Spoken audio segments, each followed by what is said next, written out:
Welcome to 21st Sports Recap and Reaction for the Kansas City Chiefs at the Houston Texans in their wild card playoff matchup played January 9th, 2016.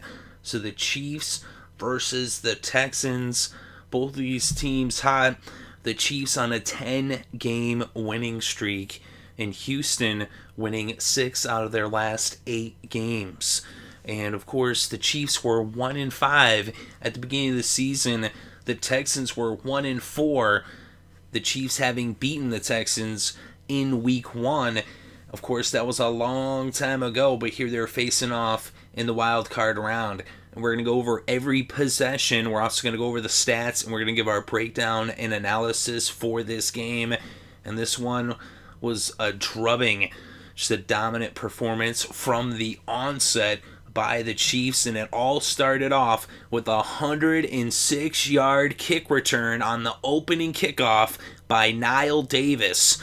Ciaro Santos hit the extra point, and it was 7-0 Kansas City over Houston, and that's the second longest kick return in postseason history. The only one longer was in Super Bowl 47. Jacoby Jones for the Ravens against the Niners returned 108 yards in that game. But this is the second longest kick return, and it's 7-0. And so now the Texans would get the ball. They would go 3 and out on their first possession. So now the Chiefs would actually get the ball for the first time with a play from scrimmage after having that kickoff return on the opening possession. So it's their second possession, technically their first drive, and it would end up in a punt after Alex Smith overthrew Albert Wilson, who was wide open for a touchdown, and Whitney Merciless had a sack on this possession. So they almost had a touchdown there, but instead they ended up punting the ball to the Texans, and then Eric Berry would intercept Hoyer on 3rd and 8. Would have been a 3 and out, but instead it's an interception, the first of many. And so then the Chiefs got the ball, and Brian Cushing intercepts Alex Smith on the second play after the interception by Berry. It was actually, the ball was deflected by Kareem Jackson, who was covering Jeremy Maclin. The ball bounced, and Brian Cushing with a heads-up play. I wouldn't say it was really so much Alex Smith's fault, just a really good play by Kareem Jackson, and then Brian Cushing heads up with the interception. So you got back-to-back interceptions on possessions for each of these teams. And now the Texans would take over. DeAndre Hopkins converted on a 3rd and 7 on a hook route. And then there was a questionable flag against Marcus Peters on Hopkins, which gave the Texans another first down. And then Hopkins comes right back with a comeback route for a first down. And then Hoyer out of the shotgun, he would hit tight end Griffin for a first down on an out route underneath. And then Allen Bailey on a pass rush pushes the left tackle Chris Clark into Hoyer that forces a fumble, and Don Terry Poe jumps on the ball. So now the Chiefs, another turnover forced by their defense. First the interception, now the fumble, and the Chiefs would take over. Travis Kelce ended up picking up 18 yards on a nice reception on the first play of this possession, and that would bring the first quarter to a close. So 7-0 after 1. Demps would end up tackling Kelce on a 3rd and 4 in the second quarter. A couple plays later, a quick out. They ended up 1 yard shy of the first down, and so the Chiefs would have to settle for a 49-yard field goal attempt by Ciaro Santos. It was up, it was good, and it was now 10-0 Kansas City over Houston with just under 13 minutes still left in the first half. So now the Texans would take over. DeAndre Hopkins ended up getting a first down on a catch, even though he was interfered with. But then Jay Howard comes up with a big sack on the next play, and then a 3rd and 12 on an incomplete pass would force the Texans to punt. So the Texans end up punting on the possession, and now the Chiefs would take over. Travis Kelce had a nice big play, a 23-yard reception for a first down, and then on a 3rd and 3, the Chiefs go for a jet sweep. It's a trick play. Albert Wilson gets the handoff, and he picked up 2 yards. but he was a yard shy of the first down. So now Ciaro Santos would come out to attempt another 49-yard field goal. It was good, and it was now 13-0 Kansas City over Houston with just over 7 minutes still left in the second quarter. So now the Texans would take over. Hopkins made a really nice catch on the sideline for 16 yards, just barely getting his toe down. Alfred Blue had a huge run, his biggest of the day, a 50-yard run off tackle. Marcus Peters tackles him to save the possible touchdown. So they ended up with the ball there in the red zone. They went for a wildcat, no huddle, snap directly to Grimes, and that got to the 5-yard line. But then an incomplete pass would bring up 3rd and 2. Alfred Blue picks up 3 yards, so now it's a 1st and goal, and they bring in J.J. Watt and Vince Wilfork, and Watt gets the direct snap. Wilfork is the fullback, but Watt loses 2 yards. So now it's 2nd and goal out of the shotgun. Hoyer under pressure by Dontari Poe, and Hoyer is intercepted by Josh Mauga, and he returns it 20 yards to the 22. So the Texans right down there on the doorstep. They go for some trickery, trying to get J.J. Watt a handoff for a touchdown. Instead, he loses a couple yards, and then Hoyer throws an interception, and now the Chiefs would get the ball back. Whitney Merciless would end up getting a sack on the first play of the possession for the Chiefs, as Watt helped him with some pressure. That was about all Watt did in this entire game. And 3rd and 12, Albert Wilson picks up 19 yards on the sideline. It was challenged, though, by the Texans, and it was overruled and ruled an incomplete pass. And so the Chiefs end up going 3 and out on the possession. So now the Texans take over. Grimes got stuffed by Houston on 1st down, and that brought the game to the 2-minute warning. Then Hoyer airs it out looking for Nate Washington, and Marcus Peters intercepts him and brings it across midfield, but a flag would bring it back to the KC-10. So another interception by Hoyer and another turnover by the Texans. Now the Chiefs would take over, and Spencer Ware got a 23-yard run on a 2nd and 5 from the 15. But then on 3rd and 1, the Texans stop the run and force a punt. So now the Texans would take over, but with the ball on their own 8-yard line and less than a minute left before half, they would take a knee, and this game would go to halftime as the Texans went to the locker room to a chorus of boos by the hometown fans. So 13-0 at halftime. With those 4 turnovers, you would have thought it would have been worse, as they only got 6 points off the 4 turnovers for Kansas City, of course, the touchdown on the opening kickoff. So 4 turnovers and just 2 field goals.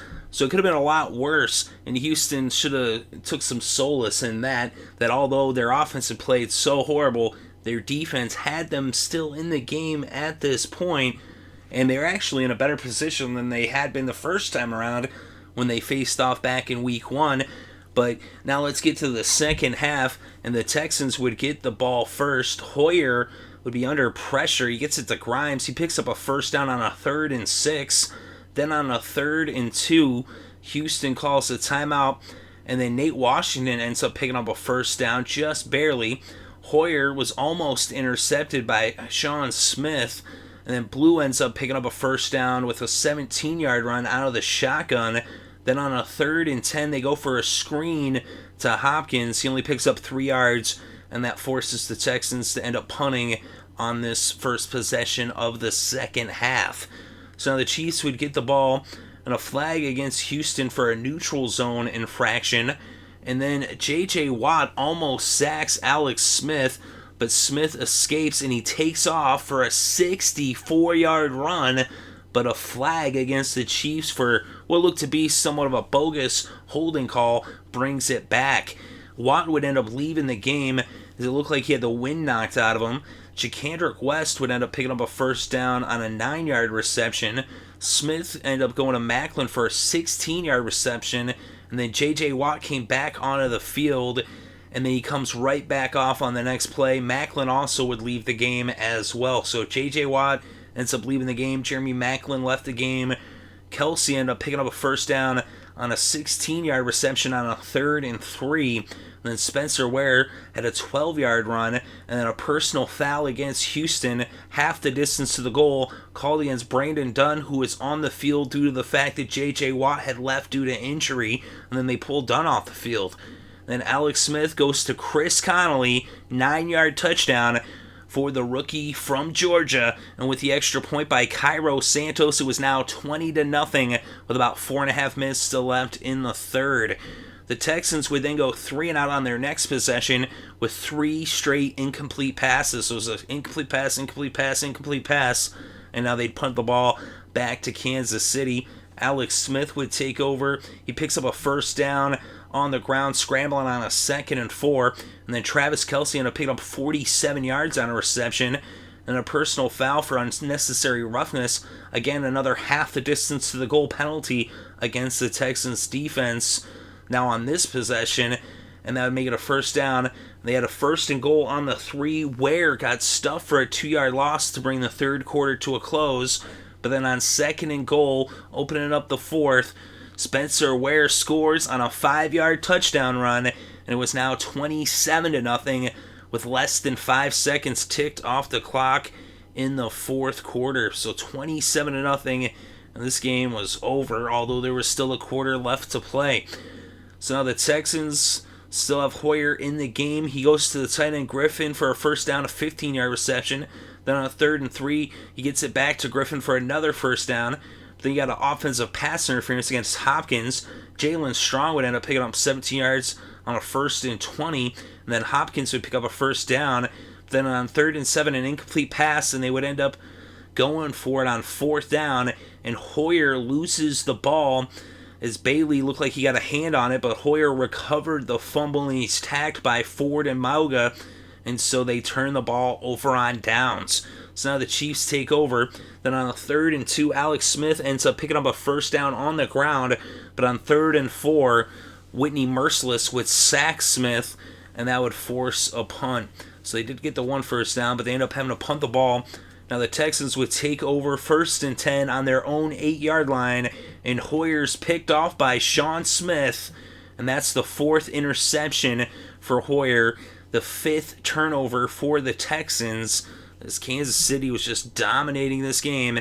Now the Chiefs would take over. They would not get a first down, but they were already in field goal range, and so Ciaro Santos would hit a 33-yard field goal, and it was now 30-0 with less than 4 minutes left to play. Hoyer almost got picked off a 5th time on the next possession as the Texans would go 3-and-out, and then the Chiefs would end up taking Smith out of the game. Now they had Chase Daniels in there under center, and they ended up bringing the game to the 2-minute warning. They picked up a first down on the ground on a 3rd and 3 coming out of the 2-minute warning, and then they took 2 knees as this game came to a close as the Chiefs dominate this one. And it was an interesting game at halftime. Even though they dominated that first half, it was still a 2-score game, but the Chiefs just closed strong. They actually struggled in the second half when they faced the Texans in week 1, but not this time around. The Chiefs remain red hot, and they win their 11th game in a row, going back to the last 10 games in the regular season, and it's their first playoff victory since 1994, and that was against the Houston Oilers. So they finally end their playoff drought. And not only that, it's the first shutout since 2004. So the Chiefs defense coming up big time. 5 turnovers, the 4 interceptions, and the fumble as Hoyer just could not get anything going, nor could the offense of the Texans, totally shut down by Kansas City's defense. And the Texans actually played a pretty decent game in the first half defensively, but they just couldn't keep up with the Chiefs as the Chiefs kept on bringing it, and their defense kept giving them good field position. And then you get the 2 touchdowns in the second half as the Chiefs close strong. So they end up with 3 touchdowns, 3 field goals in the game, 1 touchdown through the air, 1 touchdown on the ground, 1 touchdown on special teams. As I said, the 3 field goals by Ciaro Santos. But in this game, Alex Smith, 17 for 22, 190 passing yards, 1 touchdown, 1 interception. Wasn't quite his fault, and that was actually back-to-back interceptions there on those possessions, as Hoyer had been intercepted and Smith gets intercepted. But Spencer Ware, 16 carries for 67 yards and a touchdown. Alex Smith also had 27 yards on the ground.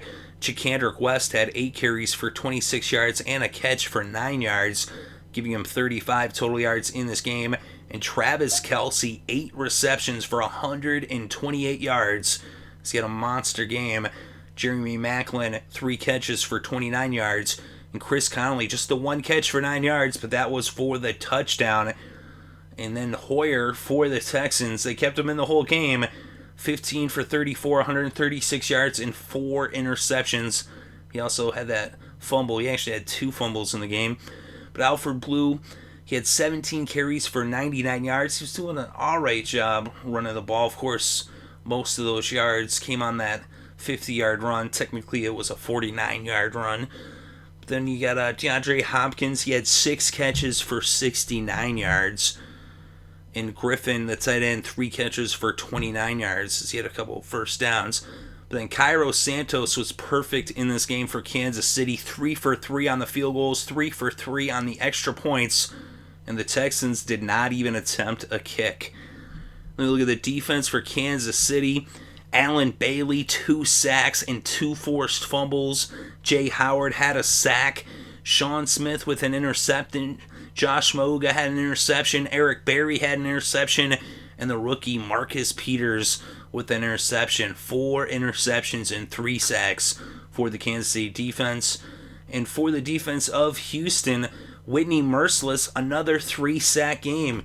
He is just really underrated. Everybody talks about J.J. Watt, but Whitney Merciless, 3 sacks in this game. J.J. Watt was really a non-factor.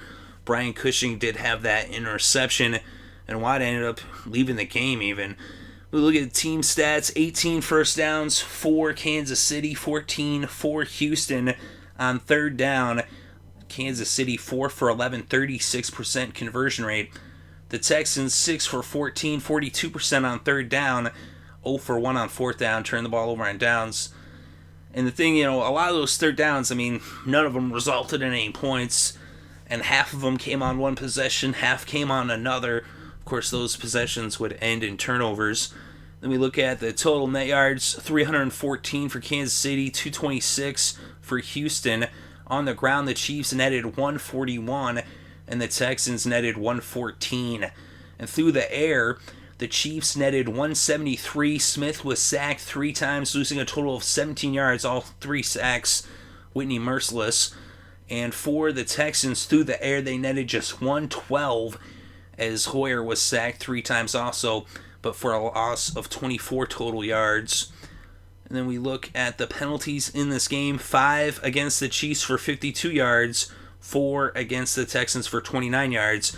Of course, those penalties against the Texans really cost them, as a couple of them were for half the distance to the goal.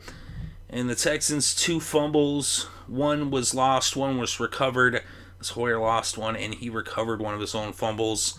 So he actually turned the ball over 6 times, but technically, and they had that turnover on downs. But look at the red zone in this game, 2 for 3 for Kansas City, 66%. And the Texans only made 1 trip to the red zone. Of course, they did not convert. They didn't put any points on the board. The red zone was the dead zone. They couldn't even get there. They did get there once, but they really did not get anything going on the offensive side of the ball. And that was the one trip they get down there. They're knocking on the door. They end up bringing J.J. Watt in, that running back, for a direct snap. What were they thinking? We look at the time of possession, 34 minutes, 25 seconds for the Chiefs, 25 minutes, 35 seconds for the Texans. And the Chiefs, they're just a hot team. They're riding that 10-game winning streak. Their defense is just unbelievable from top to bottom. Up front, they were just dominating in the trenches. Also, that linebacking core is ridiculous. And that secondary, there's some ball hawks. And you had some injuries on both sides, for both teams up front, as the Chiefs had an injury at center. but it didn't seem to stop them too much. Of course, they were struggling in the first half to put some points on the board. They had to settle for a couple field goals other than that touchdown on the opening kickoff. But then in the second half, they settled in and they were able to put some touchdowns on the board as they got, a pair of touchdowns in the second half and then another field goal to add to their total. And also on the other side, the Texans had their issues also. I think a right tackle, they had a substitute in there. But really, the Chiefs doing a good job containing J.J. Watt. Merciless still got his. There was no Clowney. He wasn't playing in the game. But even still, and the Chiefs on the first half, they were struggling. The Texans were doing good on defense as they only put those 6 on the board. It was a low-scoring game. Like I said, if you take away that opening kickoff, it was 6-0. Of course, that kickoff does count, and that was momentum just from the onset. They put that 7 on the board. As soon as that touchdown happened, it's like, oh, here we go. Of course, it could have been a lot worse at halftime. It could have been 30-0 at halftime. But that ended up being the score at the end of the game. As the Chiefs just totally dominating this one. And they finished strong. That's the thing, you got to give it to Kansas City. The way they finished this game. They just came on even stronger in the second half. And then they were even able to take Alex Smith off the field as he ended up resting on that final possession. So a huge win for Kansas City. Of course, Macklin going down. That could hurt him going forward. And that's something we're going to have to keep an eye on. But Kansas City really rolling, a big victory. And the Texans, they had a good season. They won their division. But they just, they got some issues that they're going to have to address in the offseason. And they really had the issue at quarterback all year long, going all the way back to training camp, as they never really knew who their quarterback was. But let me know what you think in the comments section below. Definitely interested to read your thoughts and opinions. Thank you very much for listening. It's greatly appreciated. I hope you have a good day and are having a great weekend. And enjoy all the sports.